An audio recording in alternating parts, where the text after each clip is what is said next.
El Evangelio según Mateo. En el primer video vimos cómo Mateo introdujo a Jesús como el Mesías del linaje de David, como un nuevo maestro con autoridad como Moisés, y también como Emmanuel, que en hebreo significa Dios con nosotros. Después de que Jesús anunció y enseñó acerca del reino de Dios, y después de que Él llevó el reino a la vida diaria del pueblo de Israel, vimos que Jesús fue aceptado por muchos, pero rechazado por otros, especialmente por los líderes religiosos de Israel, los fariseos. Así que la gran pregunta es, ¿cómo terminará el conflicto entre Jesús y los líderes de Israel? La siguiente gran sección, de los capítulos 14 al 20, explora todas las diferentes expectativas que las personas tienen acerca del Mesías. Jesús sigue sanando personas enfermas y 2 veces ha provisto comida milagrosamente para esas multitudes en el desierto. Una formada por gente judía y otra por gente no judía. Y esta señal es muy similar a lo que Moisés hizo por Israel en el desierto. De manera que todas estas personas están muy emocionadas con Jesús.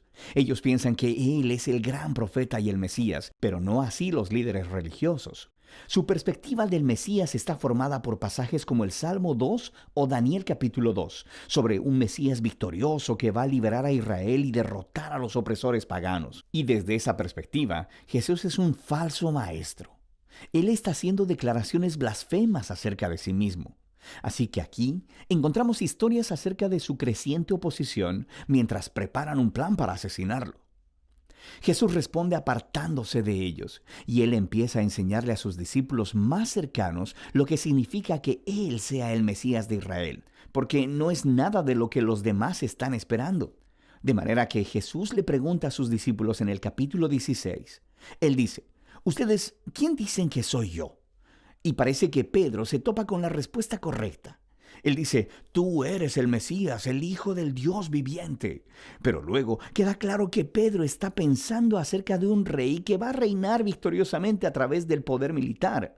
Y Jesús reta a Pedro diciendo, «Sí, me convertiré en rey, pero de una manera diferente». Así que Jesús comienza a enseñarles acerca de los temas del profeta Isaías, quien dijo que el rey mesiánico sufriría y moriría por los pecados de su pueblo. Jesús se estaba posicionando a sí mismo como el rey mesiánico, que reina a través de convertirse en un siervo que entregaría su vida por Israel y las naciones. Y bueno, Pedro y los discípulos simplemente no lo entienden. Así que Jesús entra al cuarto bloque de enseñanza, seguido después por otra serie de enseñanzas. Y estas se tratan de la naturaleza del reino mesiánico de Jesús puesto de cabeza, el cual pone al revés todos nuestros sistemas de valores. Así que en la comunidad del rey siervo, ganas honor al servir a otros en lugar de vengarte, y perdonas y haces el bien a tus enemigos. Y en el reino de Jesús obtienes verdadera riqueza al entregar tu riqueza a los pobres. Para seguir al Mesías siervo, debes convertirte tú mismo en un siervo. En la siguiente sección vemos a los 2 reinos chocar, el reino de Jesús y el de los líderes de Israel. Jesús llega a Jerusalén por la Pascua montado en un burro, y las multitudes están adorándolo como el Mesías.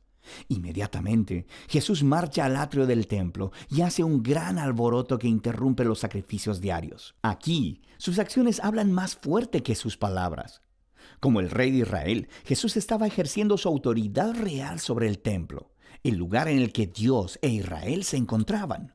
Y en la perspectiva de Jesús, el templo había sido puesto en juego por la hipocresía de los líderes de Israel.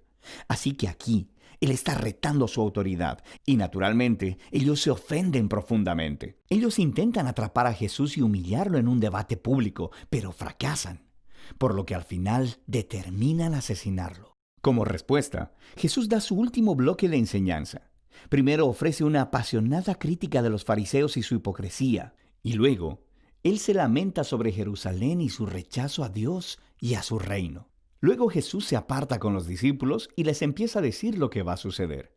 Él será ejecutado por esos líderes, pero al hacerlo, ellos cavarán su propia tumba, porque en lugar de aceptar el camino del reino pacífico de Jesús, ellos tomarán el camino de la rebelión contra Roma, y así Jerusalén y su templo serán destruidos.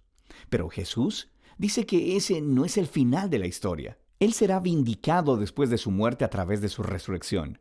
Y un día Él regresará a establecer su reino sobre todas las naciones. Mientras tanto, los discípulos deben mantenerse alerta y comprometidos con anunciar a Jesús y su reino, y extender las buenas nuevas. Y con todo esto resonando en los oídos de los discípulos, la historia llega a su punto culminante. Esa noche, Jesús aparta a los discípulos y celebra la Pascua con ellos.